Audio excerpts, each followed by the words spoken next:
नमस्कार, मैं हूं संजय शर्मा। आप देख रहे हैं 4PM न्यूज नेटवर्क। रोज अभय दुबे जी के संग शो करता हूं, आपको बड़ा पसंद आता है। मैंने अभय दुबे जी से याद दिलाया, उनको पूछा 100 जूते और 100 प्याज वाली कहानी।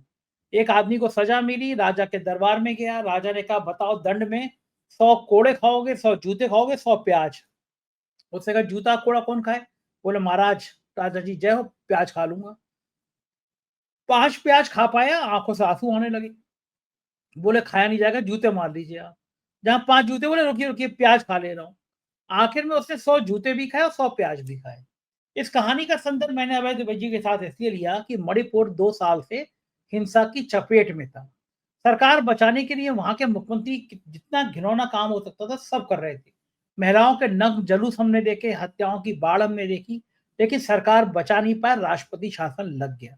भारतीय जनता पार्टी इसके जरिए पूर्वोत्तर में क्या खेल खेलना चाह रही थी और संघ की इसमें क्या भूमिका थी, अभय दुबे जी ने विस्तार से बताया। संघ के शीश महल, वो फोटो देखी होगी आपने, जो संघ की दिल्ली में एक 7 स्टार बिल्डिंग बनी है उसमें। और अभय दुबे जी ने कहा कि आजकल संघ के जो संगठन मंत्री होते थे भाई साहब कहलाने लगे हैं, कि भाई साहब के कारनामे क्या। मैंने उनको याद दिलाया कि लखनऊ में एक बड़ी कंपनी है पिंटेल, उसके जो कर्ता धर्ता हैं उनके सी बड़े अफसरों से ताल्लुकात बड़े अच्छे रहते हैं। चाहे डीजीपी हो, चीफ सेक्रेटरी हो, दावा कर उनके चमचे दावा करते हैं कि हमारे वाले साहब के संबंध तो सब अफसरों से हैं। दिल्ली में हम बड़ा साम्राज्य चलाते हैं और वहां पार्टी देते हैं। लेकिन वो उनके भी संबंध एक संगठन मंत्री से थे। इनकम टैक्स का छापा पड़ा, सैकड़ों करोड़ की संपत्ति जब्त कर ली गई। ये बात अलग है, जैसे छापा मारा उसका भाई साहब ने ट्रांसफर करा दिया, लोग कहते हैं। तो इस तरह के जो संघ के भाई साहब हैं उनकी देश में क्या भूमिका है, इस पर भी हमने विस्तार से बातचीत की। रोचक बातचीत है, पूरी बातचीत सुनिएगा। पहले चैनल को सब्सक्राइब और ज्वाइन कर लीजिएगा, अपना प्यार बनाए रखिएगा। चलते हैं हम लोग सीधे अभय दुबे जी के पास। 4PM न्यूज नेटवर्क में स्वागत है अभय दुबे जी आपका। एक किस्सा है 100 जूते और 100 प्याज वाला। आदमी ने 100 जूते भी खाए और 100 प्याज भी खाए।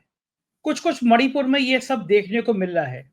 भारतीय जनता पार्टी ने मणिपुर को लेकर जिस तरह की बदनामी झेली, 2 साल होने को आ गए, जिस तरह हिंसा का, नग्नता का बर्बर नाच हुआ, भाजपा को आखिर में अपने मुख्यमंत्री को हटाना पड़ा।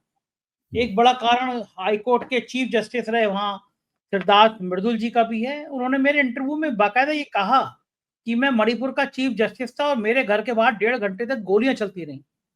उन्होंने मुझसे ये भी कहा कि 8,000 खतरनाक खतरनाक हथियार मणिपुर में गायब है और लोगों का शक है कि ये शायद पुलिस के पास, पुलिस के सहयोग से आतंकवादियों के पास पहुंच गए हैं। इस तरह के गंभीर गंभीर बात है, क्योंकि हाईकोर्ट का जो इंसान चीफ जस्टिस रहा है उसके पास तमाम एविडेंस होती है, तमाम चीजें होती हैं। उसके बाद और हंगामा हुआ, सीएम का इस्तीफा हुआ, लेकिन अब अंततः मणिपुर में राष्ट्रपति शासन लगाना ही पड़ गया। क्या लगता है आपको कि क्या बीजेपी इस फजीयत से बच सकती थी? बीजेपी इस फजीयत से इसलिए नहीं बच सकती थी क्योंकि मणिपुर की स्थिति बीजेपी की बनाई हुई है। बीजेपी और भी ज्यादा मैं इसको ठीक से कहूं तो मैं कहूंगा ये राष्ट्रीय स्वयंसेवक संघ की बनाई हुई है। मणिपुर के सवाल पर बीजेपी पूरी तरीके से राष्ट्रीय स्वयंसेवक संघ द्वारा थमाए गए एजेंडे पर काम कर रही थी। इस मामले में संघ में और भाजपा के बीच में कोई मतभेद नहीं था। संघ जिस तरह चाहता था, भाजपा ने मणिपुर की स्थिति को उसी प्रकार से निपटने की कोशिश की और उसका नतीजा हम लोगों के सामने है। सवाल यह है कि एन वीरेन सिंह का इस्तीफा क्यों हुआ। मेरा मानना है कि इसमें ट्रिगर पॉइंट का काम किया उस वीडियो ने, जो कि वायरल हो गया, लीक हो गया वीडियो। आपको उस वीडियो के बारे में पता होगा। जो दो कुकी संगठनों ने उस वीडियो को लीक किया। उस वीडियो में जो आवाज सुनी जा सकती है वो साफ तौर पर एन वीरेन सिंह की, मुख्यमंत्री की आवाज है, जिसमें वो स्वीकार कर रहे हैं कि कुकियों के खिलाफ मैतेइयों की हिंसा के का आदेश एक तरह से प्रोत्साहन उन्हीं का दिया हुआ है। बिल्कुल स्पष्ट रूप से निकल के आ गया। इसके बाद में ये तकरीबन असंभव हो गया था कि वो मुख्यमंत्री बने रहते। अगर वो वीडियो लीक नहीं होता तो अभी और भी ज्यादा उनको मुख्यमंत्री पद पर बनाए रखा जाता। आप सोच सकते हैं कि अगर ये घटना नहीं होती तो भारतीय जनता पार्टी उन्हें मुख्यमंत्री बनाए रखने पर आमादा थी। पूरी तरीके से मैतेइयों का बीरेन सिंह ने फौजीकरण कर दिया था। एक जमाने में इम्फाल घाटी जो है वो वैष्णवों की घाटी मानी जाती थी और वैष्णव हिंसा के प्रति अपने निषेध के लिए और हिंसा से दूर रहने के लिए मशहूर होते हैं। उनकी ख्याति ये होती है कि वो कोई हिंसा समर्थक नहीं होते। उनका तो तर्क यह है कि जो गांधी जी का भजन था कि वैष्णव जन ते तैने का ये पीर पड़ाई जाने दे, जो दूसरे के दर्द को समझता है वही तो वैष्णव जन होता है। यहाँ पर वैष्णव जन जो है वो दूसरे के खिलाफ हिंसा कर रहा है। मणिपुर इम्फाल घाटी के मैतेइयों को उनकी वैष्णव संस्कृति से निकालकर हिंसक संस्कृति में ले जाने का काम राष्ट्रीय स्वयंसेवक संघ और हिंदुत्व की विचारधारा ने किया। और इसी तरह का काम अगर उनका बस चले तो पूरे उत्तर पूर्व में करेंगे, पूरे नॉर्थ ईस्ट में करेंगे। और वहां उनके इस काम को यहाँ एन वीरेंद्र सिंह अगर इस काम को कराने के एजेंट थे, तो वहां पर उस काम को कराने का एजेंट और पूरी डिजाइन जो है वो हेमंत बिश्व शर्मा के जरिए तैयार की जाएगी। देखिए, पूरा नॉर्थ ईस्ट के बारे में संघ का जो परिप्रेक्ष्य है वो अलग तरीके का परिप्रेक्ष्य है। संघ ये मानता है कि कांग्रेस ने नॉर्थ ईस्ट की जो समस्याएं हैं, उत्तर पूर्व की समस्याएं हैं, इसको ठीक से कांग्रेस नहीं निपटी। कांग्रेस के निपटने के तरीके से वहां पर जो अल्पसंख्यक समुदाय हैं, जो हिंदू नहीं है, जैसे मुसलमान अल्पसंख्यक समुदाय असम के संदर्भ में, ईसाई अल्पसंख्यक समुदाय मणिपुर के संदर्भ में, जो अल्पसंख्यक समुदाय हैं उनको उससे प्रोत्साहन प्राप्त हुआ और हिंदू उससे कमजोर हुए। ये संघ परिवार की अपनी समझ है उस पूरे मसले की। इसलिए वो मणिपुर को एक उदाहरण के तौर पर एक मिसाल बनाना देना चाहते थे कि यहाँ पे किसी भी कीमत पर कुकियों की बात नहीं मानी जाएगी, चाहे उनके खिलाफ उनको सबक सिखाया जाएगा, उनको फिट कर दिया जाएगा, उनको कोने में धकेल दिया जाएगा, उनको इस तरह का पाठ पढ़ाया जाएगा कि सब पूरे उत्तर पूर्व के जो है वो अल्पसंख्यक समुदाय याद रखें। इस दृष्टिकोण के साथ में मणिपुर को आग में झोंका गया। उस झोंकने में संघ परिवार और भारतीय जनता पार्टी, ये तीनों एक साथ जिम्मेदार हैं। और इस सब को काम को करने में एन वीरेंद्र सिंह और केंद्रीय गृह मंत्री अमित शाह, ये दोनों समान रूप से जिम्मेदार हैं, समान रूप से इसमें लिप्त थे। ये लोग ये देखिए, ये किसी भी इस बात को पहले भी मैं 4 PM के मंच पे कह चुका हूं, जो बात मैं कह रहा हूं इसी जोरदारी के साथ मैंने इस बात को पहले भी कहा था। मेरा मानना है कि मणिपुर के मसले की अगर ठीक से जांच की जाए और उसकी रिपोर्ट अगर तैयार की जाए, इस पूरे हिंसक टकराव की रिपोर्ट तैयार की जाए, तो उसमें सारी बातें निकलकर स्पष्ट रूप से आ जाएंगी। ठीक है, आपने आरएसएस का जिक्र किया, तो आपने दिल्ली में आप रहते हैं, आपने देखा वो 7 स्टार आरएसएस का ऑफिस। अब तो बीजेपी के ऑफिस देश में हर जगह जगह बने थे। अब तो आरएसएस ने सोचा नहीं होगा कि दिल्ली में इतना 7 स्टार होटल टाइप का ऑफिस बन गया है।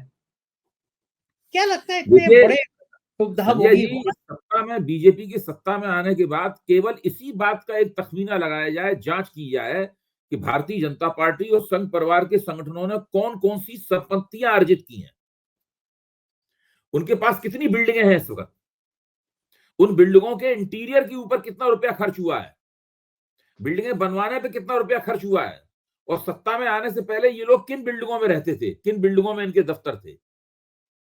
केवल इसी की एक रिपोर्टिंग हो जाए, इसी की जांच हो जाए, तो सारा देश हक्का बक्का हो जाएगा। ये अरविंद केजरीवाल के मुख्यमंत्री आवास को शीश महल कह के इन लोगों ने इतना प्रचार किया।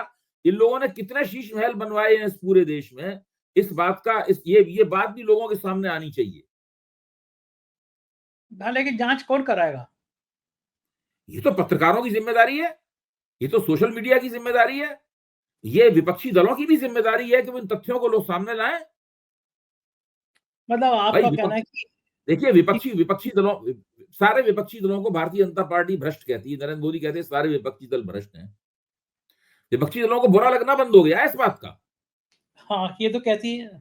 हाँ, अब विपक्षी दल इसके जवाब में भारतीय जनता पार्टी ने जितने बड़े पैमाने पर अपने दफ्तरों को बनवाने में और संघ परिवार के जो संगठन है उनके दफ्तरों को, आलीशान दफ्तरों को बनवाने में जो रुपया खर्च हुआ है, कम से कम उन सब दफ्तरों की एक तस्वीर जारी कर दी जाए।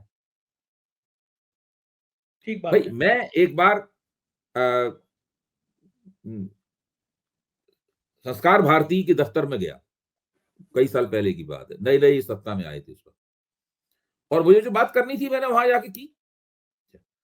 उसके कुछ वर्ष बाद मेरे पास फोन आया कि आप जरा, हमारा दफ्तर आईटीओ पे आ गया है, और उसमें अब उनका जो दफ्तर है वो बिल्कुल स्टेट ऑफ आर्ट है। वो तो वहां पे हैबिटेट की बिल्डिंग की तरह उसको देख रहे हैं कि हम लोगों को बुलाएंगे, वो हमारे यहाँ सेमिनार रूम है, हमारे यहाँ कॉन्फ्रेंस रूम है, लोग वहां पे करेंगे। आप सोचिए, वो एक छोटे से मध्यवर्गीय फ्लैट में दफ्तर था, जहां पर है एक छोटी सी कटोरी में 2 ग्लूकोज के बिस्कुट पार्ले के रखे हुए और एक केवल कप में, पुराने से कप में चाय पिलाई गई मुझे। और अब आप उनके दफ्तर को देखिए। मैं ये नहीं कह रहा हूं कि संगठनों के पास अच्छे दफ्तर नहीं होने चाहिए। मैं ये नहीं कह रहा हूं कि संगठनों को तमाम सारी जो सुविधाएं हैं वो संगठनों को नहीं मिलनी चाहिए। सवाल ये नहीं है। सवाल ये है कि अभी थोड़े दिन पहले तक आपकी हालत क्या थी और अचानक आपकी हालत में ये मोहर कौड़ी का अंतर कैसे हो गया? ये गलत तरीके से हुआ हो, सही तरीके से किया हुआ हो, भ्रष्ट तरीके से हुआ हो, ईमानदार तरीके से हुआ हो, किसी भी तरीके से हुआ हो, ये काम इसका पूरा ब्यौरा लोगों के सामने आना चाहिए। ये स्पष्ट मैं ये नहीं कह रहा हूं कि सब भ्रष्टाचार के जरिए हुआ। ये तो सब प्रमाण मिलेंगे तो ये बात कही जाएगी। सवाल ये है कि भ्रष्टाचार के जरिए हुआ हो या ईमानदाराना तौर तरीकों से हुआ हो, ये बात लोगों के सामने आना चाहिए कि सत्ता का चमत्कार क्या है।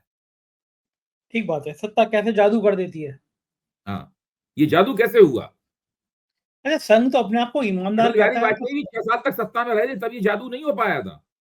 हाँ, भाई मोदी जी ने कर अटल दिया। बिहारी वाजपेयी 6 साल तक सत्ता में रहे, ये इनको 10 साल हुए, 4 ही साल का तो फर्क है। ये फर्क सही केवल बात है। 4 साल का ही तो है ना। ऐसा तो है नहीं कि ये 25 साल से सत्ता में हो या ठीक बात 50 साल सत्ता, ऐसी बात तो नहीं है। 4 साल तो है। और ये फर्क 3-4 पिछले दूसरा कार्यकाल जब शुरू हुआ नरेंद्र मोदी का, तब से ये सारे के सारे अंतर आने शुरू हुए। संघ अपने आप को ईमानदार कहता है, खुद बता देना चाहिए उसको कि उसके पास कहाँ से पैसा आया, इतनी करोड़ों बिल्कुल अरबों रुपए बिल्कुल, की। ये पैसा कहां से आया है? संघ संघ के तो संघ के स्वयंसेवक, उनके कार्यकर्ता, प्रचारक, मैं निश्चित रूप से मानता हूं, मैं विचारधारात्मक रूप से हम लोग अलग हों या क्या हों, लेकिन वो लोग सादगी पूर्ण जीवन ही व्यतीत करते रहे हैं। एक झोलाधारी जो कार्यकर्ता की छवि होती है, वो ही संघ के प्रचारक की छवि है। वो उनको एक वैभवपूर्ण, विलासितापूर्ण जीवन और आलीशान भवनों में, आलीशान दफ्तरों में रहते हुए मैंने कभी नहीं देखा। अब देखेंगे। लेकिन वो परिस्थिति काफी बदल गई है। देखिए, मुझे अच्छी तरीके से याद है कि जब इन्होंने 4 जून को बहुमत खोया, तो बहुत बड़ा जूतम पेजार शुरू हुआ, बहुत बड़ा लत्याव शुरू हुआ। उसमें मोहन भागवत ने, इंद्रेश कुमार ने, रतन शारदा ने अपने लेखों और वक्तव्यों के जरिए नरेंद्र मोदी पे बहुत छीटाकशी की। इसमें कोई शक की बात नहीं। अच्छा, तो मुझे लगा कि ये छीटाकशी एक मुकाम तक पहुंचाएगी इस पूरी बहस को। तो जिस वक्त मैं ये उम्मीदें कर रहा था, तब तक संघ के एक ऑब्जर्वर ने, जो कि संघ के भीतर भी काम करते रहे हैं, उन्होंने मुझसे कहा कि अभय जी, आप बहुत ज्यादा उम्मीदें कर रहे हैं। हम लोग एक चैनल के लिफ्ट से बाहर निकल रहे थे, तो उन्होंने कहा, बहुत ज्यादा उम्मीदें कर रहे हैं। हमने क्यों? कि अरे इतने पिछले 3-4 साल में बड़ी मलाई काटी है इन लोगों ने, इससे ज्यादा नहीं आगे बढ़ पाएंगे, ये छींटाकशी तक ही रह जाएंगे। अब वो बात बदल चुकी है, वो बात नहीं रही। बहुत मलाई खाई है इन लोगों ने। सत्ता की मलाई में ये लोग बिल्कुल चिकने हो चुके हैं। वही हुआ भी। छीना-ईटागरी सब बंद हो चुकी है। अब बिल्कुल दोस्ताना है, कोई आपस में मतभेद नहीं रहे, कतई कुछ नहीं। बस 2-3 बातें कही गई थी शुरू में, इसके बाद कुछ नहीं है, सब चल रहा है। सब चीज चिकनी है और फिसल रही है। सही बात है। और वो जमाना चला गया जब संघ के प्रचारक बिल्कुल सादा रहते थे, राजदूत मोटरसाइकिल से चलते थे। अब तो मैं आपको बताऊं कि संघ के जो संगठन मंत्री जाते हैं राज्यों में काम करने के लिए, जहाँ सरकारें होती हैं, सबसे पावरफुल केंद्र हो जाता है वो ठेकेदारों का, अफसरों का, बिचौलियों का। मैं उत्तर प्रदेश की बात बता दूं। उत्तर प्रदेश में भारतीय जनता पार्टी एक संगठन मंत्री, एक पिंटेल कंपनी है यहाँ पे। बताया जाता है कि ना जाने कितने अफसरों की उसमें बेनामी संपत्ति लगी हुई है। साहे साहब एक हैं, उनके अफसरों से बड़े अच्छे रिश्ते रहे हैं और उनके उस भाजपा संगठन मंत्री से अब रहे हो नहीं है, लेकिन साहे के समर्थक जो लोग हैं वो बताते हैं कि भाई संगठन मंत्री के जरिए बड़ी कृपा मिली। उसके बाद इनकम टैक्स की रेड पड़ी अभय जी, सैकड़ों करोड़ रुपए की संपत्ति तो इनकम टैक्स ने सीज कर दी उसी पिंटेल कंपनी की लखनऊ में। जांच आगे बढ़ पाती तो जिसने रेड करी 24 घंटे के अंदर उस अफसर का तबादला करके बड़ी महत्वहीन विभाग जगह पे भेज दिएगा, केरल या कहीं और ऐसी जगह पे। इनकम टैक्स का वो शायद कमिश्नर था, ज्वाइंट कमिश्नर जो भी था। तो आप सोचो कि अगर कोई बिल्डर, एक बदनाम बिल्डर, जिनकी मैं बात बता रहा हूँ, रिलायंस कंपनी में छोटी सी नौकरी किया करते थे, आज वो सैकड़ों करोड़ के मालिक हैं। आजकल वो दिल्ली की सत्ता के केंद्र हैं, बनारस में बड़े सक्रिय भूमिका और बीजेपी के संगठन मंत्री का नाम आना उनके साथ में। इनकम टैक्स की वो सैकड़ों करोड़ की जमीन कब्जे आना, जांच सब ठप हो गई क्योंकि बीजेपी के संगठन मंत्री का नाम आ गया। संगठन मंत्री मतलब आरएसएस से गए संगठन मंत्री। तो आप सोचिए कितने ताकतवर हो गए हैं संघ के जो संगठन मंत्री हैं, ये इसलिए चाहते हैं कि बीजेपी का काम करेंगे, वो दरअसल अब ठेकेदारों का, दलालों का और बिचौलियों का काम करने लगे हैं। तो सवाल ना कहीं न कहीं तो फिर संघ पे खड़े होंगे ही ना, कब तक संघ बचेगा? देखिए, ऐसे ये जो सवाल। ताकतवर जिस शख्सियत को आप ताकतवर कह रहे हैं, दिल्ली में जानते हैं इस शख्सियत का नाम क्या है? भाई साहब। भाई साहब। ये दिल्ली में भाई साहब लोग हैं, सारे के सारे लोग। भाई साहब लोग सब जगह तय हैं। नौकरी पानी हो तो भाई साहब लोगों के पास जाओ, काम करवाना हो तो भाई साहब लोगों के पास जाओ। इनमें से बहुत सारे भाई साहब लोग सरकार में काम करते हैं, बाकायदा आधिकारिक रूप से नियुक्त हैं। हुँ। केंद्र सरकार में बहुत बड़े पैमाने पर भाई साहब लोग आधिकारिक रूप से नियुक्त हैं। राज्य सरकारों में बहुत बड़े पैमाने पर भाई साहब लोग आधिकारिक रूप से नियुक्त हैं। भाई साहब लोग तय करते हैं कि आप यूनिवर्सिटी के शिक्षक बन पाएंगे कि नहीं बन पाएंगे। भाई साहब लोग तय करते हैं कि आप वाइस चांसलर बनेंगे कि नहीं बनेंगे। अगर कोई आदमी रिटायर हो रहा है तो भाई साहब लोग उसके रिहेबिलिटेशन के, उसके पुनर्वास के लिए तय करेंगे कि उसको वाइस चांसलर बनवाएंगे, क्या बनवाएंगे, कहीं का डायरेक्टर बनवाएंगे, क्या करवाएंगे उसको। सब कुछ भाई साहब लोग तय करते हैं। भाई साहब भाई लोग बड़े साहब लोगों इम्पोर्टेंट। का दूसरे तमाम संदर्भों में भी नाम लिया जाता है। बड़े-बड़े महत्वपूर्ण हो गए भाई साहब लोग। ठीक भाई बात है, साहब लोग, संघ की कार्यशैली। ये एक चलते नई हैं शख्सियत उभरी है भाई साहब की। नई पहले भाई शख्सियत है। साहब नहीं होते थे। हाँ, अब सबके भाई साहब जो हैं वो सब कुछ सर्वे-सर्वा हो गए हैं। दूसरी खबर की तरफ चलते हैं। महाविकास अघाड़ी गठबंधन में भी कुछ-कुछ ठीक नहीं चल रहा, महाराष्ट्र की राजनीति में भी बड़ा पेच चल रहा है। आदित्य ठाकरे मिले दिल्ली में आए, वो राहुल गांधी से मिले, वो केजरीवाल से मिले, लेकिन शरद पवार से नहीं मिले। उद्धव गुट जो है वो बहुत नाराज है कि एक कार्यक्रम में शरद पवार ने शिंदे का सम्मान कर दिया। महाराष्ट्र की राजनीति बहुत तेजी से पलटा खा रही है। ये माना जा रहा है कि शिंदे, शरद पवार, उद्धव ठाकरे के कुछ सांसद टूट के एक नया गुट बना सकते हैं। अमित शाह तो चाहते हैं कि सूत्रों से मिली जानकारी के मुताबिक वो चाहते हैं कि शिंदे फिर सीएम बन जाए, फडणवीस दिल्ली आ जाए, केंद्रीय मंत्री बन जाए। ये जो इंडिया गठबंधन में ये जो खेल चल रहा है शरद पवार को किनारे करने का, इसका अंजाम क्या होगा? देखिए, इसकी पेचीदगियां बहुत ज्यादा हैं। इसमें हुँ, चीजें इतनी साफ नहीं है कि उसको हम तुरंत पहली नजर में देख के उसकी समीक्षा कर दें, उसका विश्लेषण कर दें। हुँ, अब इसमें अगर मान लीजिए अमित शाह ये चाहते हैं कि फडणवीस को मुख्यमंत्री पद से हटाकर केंद्र में कुछ मंत्री पद वगैरह दिया जाए, और शिंदे को फिर से मुख्यमंत्री बनाया जाए, अगर अमित शाह की ये चाल है या उनकी ये डिजाइन है अमित शाह की, है ना, तो वो अपनी चाल और डिजाइन को कैसे जमीन पे उतारेंगे, ये एक बहुत बड़ा मसला है। अब इसमें हुँ, फडणवीस कोई हाथ में हाथ रख के थोड़ा बैठे रहेंगे,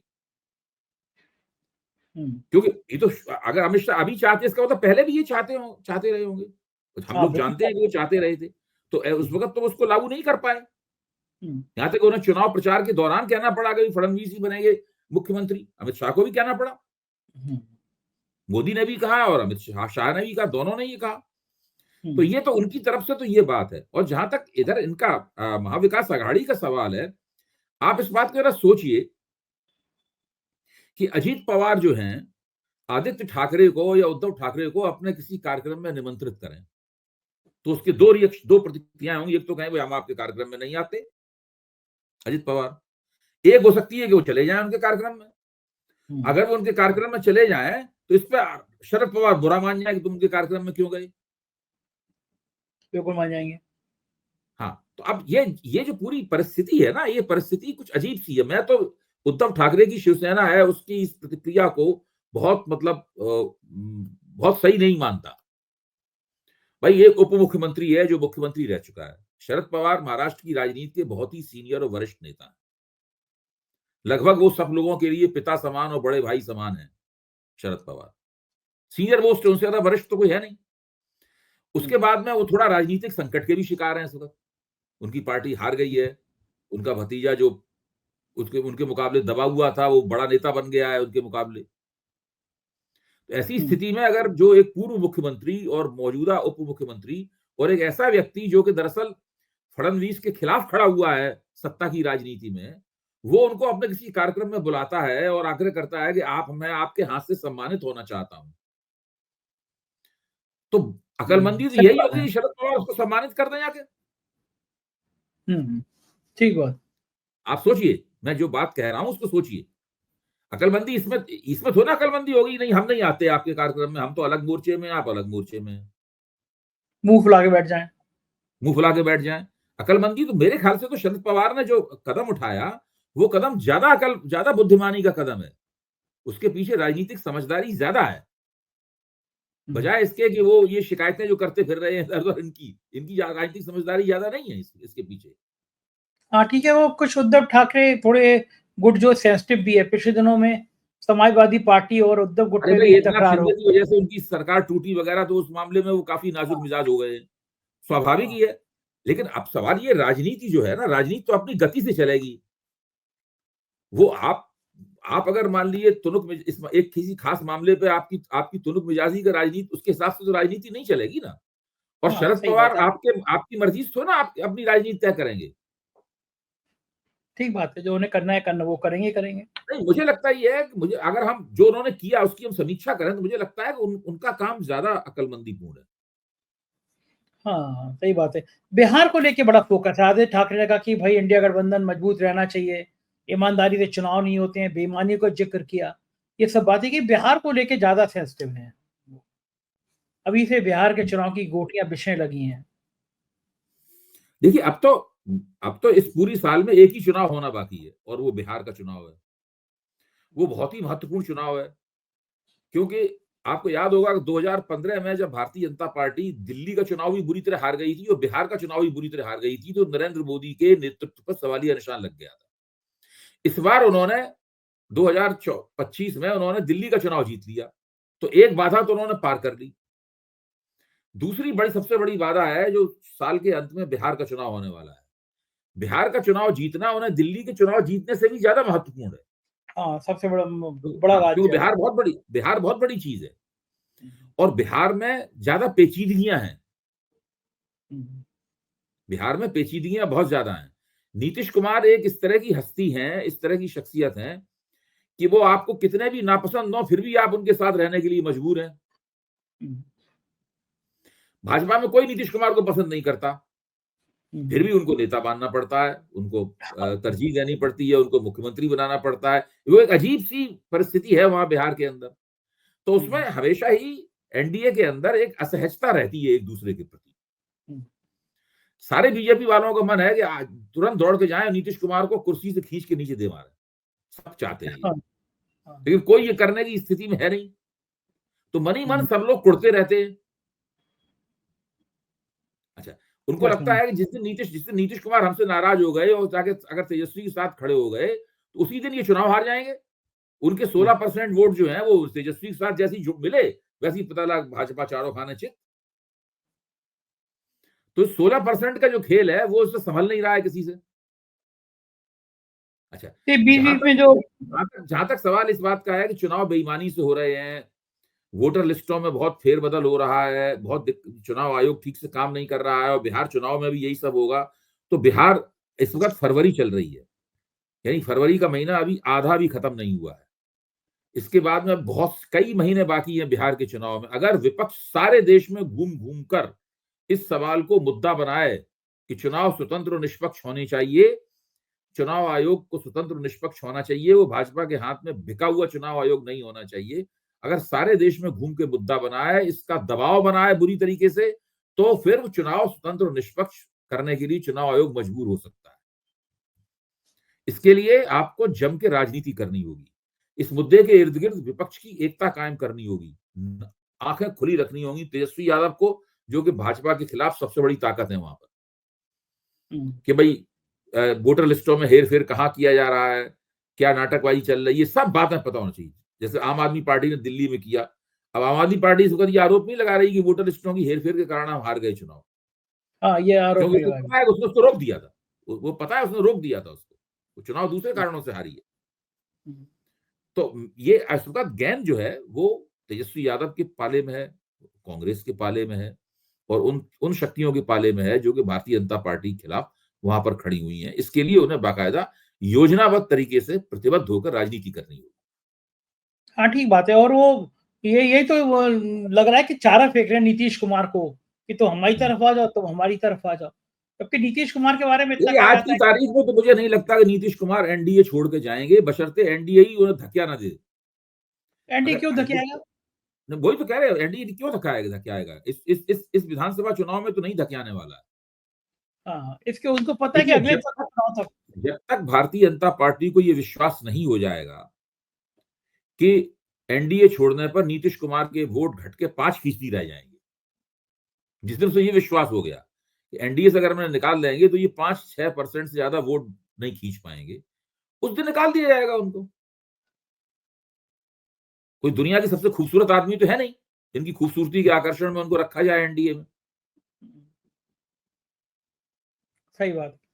हुँ। जब तक चले अब बीच में तो ये भी होता है उनकी मेमोरी चली गई है, मेमोरी बहुत कम हो गई है उनकी, वो भूल जाते मेरा हैं, मानना है कि राजनीतिक रूप से पूरी तरह सतर्क हैं। सतर्क है ना, वो ये सब मुझे भी बातें जो प्रचार किया जाता है वो सब है। मुझे लगता नहीं कि राजनीतिक रूप से उन्होंने पिछले 1 सा मतलब लोकसभा चुनाव से लेके अब तक एक भी गलत कदम नहीं उठाया है और हर हाँ। कदम में उनको फ़ायदा हुआ है। नीतीश हुँ, कुमार बिहार के इस वक़्त सबसे ज़्यादा फ़ायदे में रहने वाले नेता हैं। सबसे ज़्यादा हुँ, फ़ायदे में है इस वक़्त। उनकी जो हुँ, वोटों के लिहाज से उनकी हैसियत है, उससे ज़्यादा फ़ायदा उनको मिला हुआ है। इस व्यक्ति के हुँ, पास 16% वोट है, वो लगातार मुख्यमंत्री बना हुआ है, उसके पास देखिए कितने सांसद हैं। बिल्कुल वो हर तरह से फ़ायदे में है। आप खूब कहते हुँ। रहिए कि साहब वो बूढ़े हो गए हैं, बीमार हो गए हैं, ये कुछ नहीं फ़र्क पड़ता। सबसे ज़्यादा अच्छा फ़ायदे में वही है वहाँ पे, ये बातें भी हैं? क्या जानबूझ के कहीं प्रचारित कराई जाती हैं कि वो बीमार हैं, बिल्कुल, भूल जा बिल्कुल। देखिए इन बातों कहने से होता क्या है? जब नीतीश कुमार के भाजपा में सबसे बड़े एलाई, सबसे बड़े दोस्त नरेंद्र मोदी हैं। हुँ, नीतीश कुमार भाजपा की मजबूरी इसलिए बने हुए हैं क्योंकि नरेंद्र मोदी चाहते हैं कि वो भाजपा की मजबूरी बने रहें। हुँ, जिस दिन नरेंद्र मोदी चाहना बंद कर देंगे, उस दिन नीतीश कुमार तेजस्वी यादव के साथ चले जाएँगे। सही बात है ये और ये अभी तो फिलहाल सबसे तो बड़े थोड़ा एलाई वो हैं। हुँ। तो थोड़ा ही है, नीतीश बिल्कुल ठीक कुमार भी बात जानते हैं, इसीलिए पैर छूने झपटते हैं उनके वो।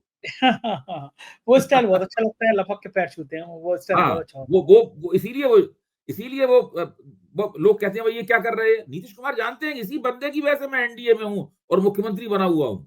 है। वक़्त देखिए कभी चेक वापस कर दिया था, क्या मैं ऐसे आदमी का चेक नहीं ले हाँ, सकता एक हाँ, बार वो तो हाँ, और नहीं आज तो की उन्होंने तारीख उन्होंने लालू के साथ मिलके धूल भी चटाई भाजपा को, ऐसी बात नहीं। हाँ, वक़्त होता है राजनीति में भरोसा नहीं है कि कब कौन दोस्त हो जाए और कब कौन दुश्मन हो जाए। जी, जी। बहुत-बहुत शुक्रिया अभय जी आपने समय दिया, थैंक यू सर। ये थे अभय दुबे जी और पूरी बातचीत सुन के आपको अच्छा लगा होगा, आपकी प्यार भरे कमेंट का मुझे इंतज़ार है। ज़रूर कीजिएगा, शुक्रिया, थैंक यू।